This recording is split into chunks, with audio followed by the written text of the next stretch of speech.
Viewers, నేను మీ Lakshmipriya. Welcome to my channel moms ముచ్చట్లు. అందరూ ఎలా ఉన్నారు? నేనైతే చాలా బాగున్నాను. మీరంతా కూడా బాగున్నారు అనుకుంటున్నాను. సో అందరికీ అయితే తెలుగు సంవత్సర ఉగాది శుభాకాంక్షలు. Bigg Boss fame beauty Yashmi గురించి పెద్ద పరిచయం అవసరం లేదు. బిగ్ బాస్ తో తన ఫ్యాన్స్ కి మరింత దగ్గర అయిపోవడమే కాకుండా కొత్త ఫ్యాన్స్ ని కూడా తన ఖాతాలో వేసుకుందని మనందరికీ తెలిసిన విషయమే. అంతేకాదు, ఈ అమ్మడు ఎప్పటికప్పుడు సోషల్ మీడియాలో కూడా చాలా యాక్టివ్ గా ఉంటున్న విషయం మనందరం గమనిస్తూనే ఉన్నాం. అయితే తాజాగా ఈ అమ్మడు ఇన్స్టాలో పెట్టిన కొన్ని పోస్టులు అయితే వైరల్ అయిపోతున్నాయి. ఎందుకు అంటారా? ఫొటోస్ పెట్టడమే కాదు, దాని కింద ఒక బ్లాక్ కలర్ హార్ట్ సింబల్ పెట్టడం మరింత విషయంగా మారింది. అసలు ఎందుకు యష్మి ఇది పెట్టింది? కొంపదీసి నిఖిల్ కోసం పెట్టిందా అని కొంతమంది అంటుంటే, కొంతమంది మాత్రం పృథ్వీ కోసం పెట్టిందా అంటుంది. మరి ఇంతకు యష్మి ఎవరి కోసం పెట్టింది అన్న విషయాలు తెలుసుకోవాలనుకుంటే మాత్రం మనం వీడియోలో ముందుకెళ్ళిపోవాలి. దానికంటే ముందు మీరు చేయాల్సిన పని ఒకటి ఉంది కదా, సబ్స్క్రైబ్ చేసుకుని పక్కన బెల్ అయితే క్లిక్ చేసి పెట్టేసుకోండి. సో అసలు యష్మి ఇది ఎందుకు పెట్టింది అని తెలుసుకోవడం కంటే ముందు యష్మి గురించి మన అందరికీ తెలిసిన కొన్ని విషయాలు అయితే మాట్లాడుకుందాం.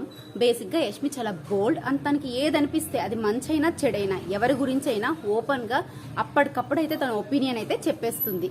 ఇదంతా మనం బిగ్ బాస్ లో చూసే ఉన్నాం. అంతేకాదు, ఎలాంటి సిచ్యువేషన్ లో అయినా ఎలాంటి ప్రాబ్లమ్స్ లో అయినా చాలా మెచ్యూర్డ్ గా ఆలోచించి డెసిషన్స్ తీసుకుంటుంది అన్న విషయం కూడా మనకి చాలా బాగా తెలుసు. అందుకే కదా బిగ్ బాస్ హౌస్ లో ఉన్నప్పుడు నిఖిల్ మీద క్రష్ తోనో లవ్ తోనో నిఖిల్ ఒక హస్బెండ్ మెటీరియల్ నేను ఖచ్చితంగా పెళ్లి చేసుకుంటాను అని చెప్పిన యష్మినే నిఖిల్ తన లవ్ స్టోరీ గురించి, తన బ్రేకప్ స్టోరీ గురించి, కావ్యతో తనకున్న రిలేషన్ గురించి చెప్పడంతో ఎంతో మెచ్యూర్డ్గా ఆలోచించి ఇదంతా వద్దు, వీళ్ళిద్దరి మధ్యలోకి నేను వెళ్ళడం మంచిది కాదు అని తనకు తానే ఆలోచించుకొని ఫ్రెండ్స్ లాగా ఉంటేనే మంచిది అని చాలా మెచ్యూర్డ్గా ఆలోచించి సో అంతటితో ఆపేసింది. అంతేకాదు, బయటకు వచ్చాక కూడా అందరికి కూడా ఒక క్లారిటీ అయితే ఇచ్చేసింది. ఇదంతా కూడా మనం చూసే ఉన్నాం.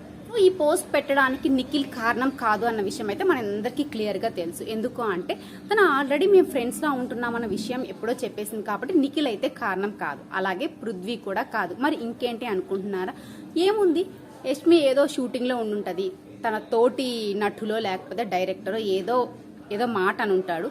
సో దట్ యష్మికి ఏంటంటే బేసిక్గా తను ఏ మాట పడ్డా లేదా ఒక ఇన్సిడెంట్ చూసినా వెంటనే రియాక్ట్ అయిపోయే మనస్తత్వం కలిగిందనమాట. సో దట్ అందుకని ఏదో ఒక రూపంలో అయితే బయట పెట్టేస్తుంది, వెంటనే మనసులో అయితే పెట్టుకోదు. అందుకని మేబీ ఇన్స్టా వేదికగా చేసుకొని ఆ కొటేషన్, ఆ పీక్స్, ఆ బ్లాక్ హార్ట్ సింబల్ పెట్టిందని నేను అనుకుంటున్నాను. ఇది కాకుండా ఇంకేమన్నా రీజన్స్ ఉంటాయని మీరు అనుకుంటే మాత్రం కామెంట్ సెక్షన్లో వెళ్ళి కామెంట్ చేసేయండి. సో నేనైతే ఇది అనుకుంటున్నాను, ఇంతకుమించి ఇంకేం లేదని నా ఉద్దేశం. సో ఈ వీడియో కానీ నచ్చితే లైక్ చేయండి, షేర్ చేయండి. అలాగే ఇలాంటి మరిన్ని వీడియోస్ కోసం మా మామ్స్ ముచ్చట్లు ఛానల్ సబ్స్క్రైబ్ చేసుకుని పక్కన బెల్ ఐకాన్ అయితే క్లిక్ చేసేయండి. Thank you for watching.